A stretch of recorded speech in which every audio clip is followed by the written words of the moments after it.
Représentation de Fresnel d'une tension sinusoïdale. Principe. À toute fonction sinusoïdale, y égale à a sinus oméga t plus phi, on peut associer un vecteur v dit vecteur de Fresnel tournant à vitesse angulaire oméga autour d'un point. Ce vecteur est représenté dans la position qu'il occupe à la date t égale à 0, l'axe de référence des phases étant l'axe OX. Donc, un vecteur v, la fonction y égale à a sinus oméga t plus phi, sera représentée par un vecteur v dont la norme est a, qui est l'amplitude de la fonction sinusoïdale.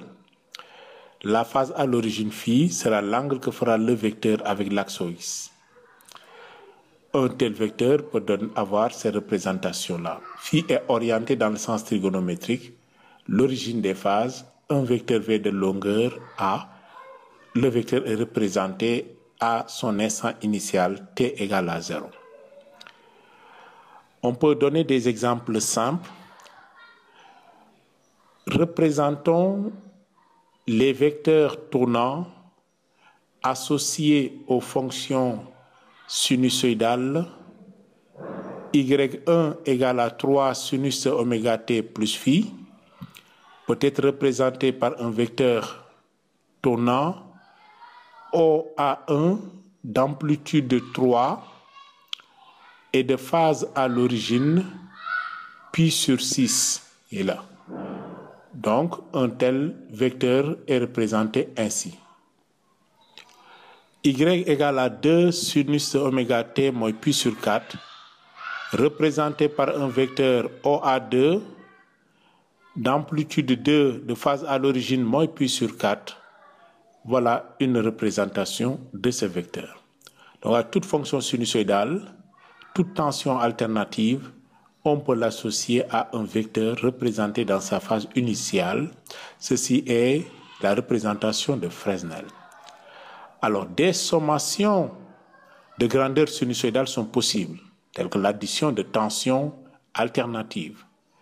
Donc, de façon générale, nous allons déterminer la somme d'une fonction alternative y1 plus y2 avec y1 égale à 3 sinus oméga t et y2 égale à 4 sinus oméga t plus pi sur 2. La somme d'une fonction sinusoïdale est une fonction sinusoïdale, donc y égale à a sinus oméga t plus phi. L'inconnu donc pour déterminer la somme serait la connaissance de a et la connaissance de phi. Ceci est égal à 3 sinus oméga t plus 4 fois sinus oméga t plus pi sur 2. La fonction a sinus oméga t plus phi peut être représentée par un vecteur de Fresnel, v d'amplitude a et de phase à l'origine phi. La fonction 3 sinus oméga t peut être représentée par un vecteur v1 d'amplitude 3 et de phase à l'origine 0.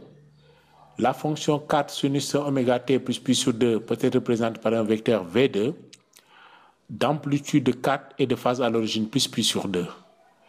De telles représentations donnent ceci. Nous avons ici le vecteur v1, le vecteur v2 et la somme est v. Donc la détermination de y est la détermination de a et de la détermination de phi, la phase à l'origine.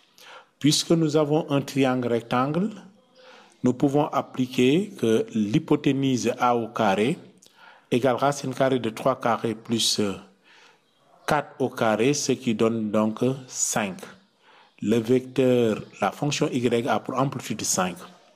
La phase à l'origine phi peut être déterminée par l'application de la tangente de phi qui est égale à 4 sur 3, le côté opposé sur le côté adjacent, ce qui donne phi égale tangente moins 1 de 4 tiers, 0,93 radians. D'où on peut définitivement donner la fonction somme y égale à 5 sinus oméga t plus 0,93.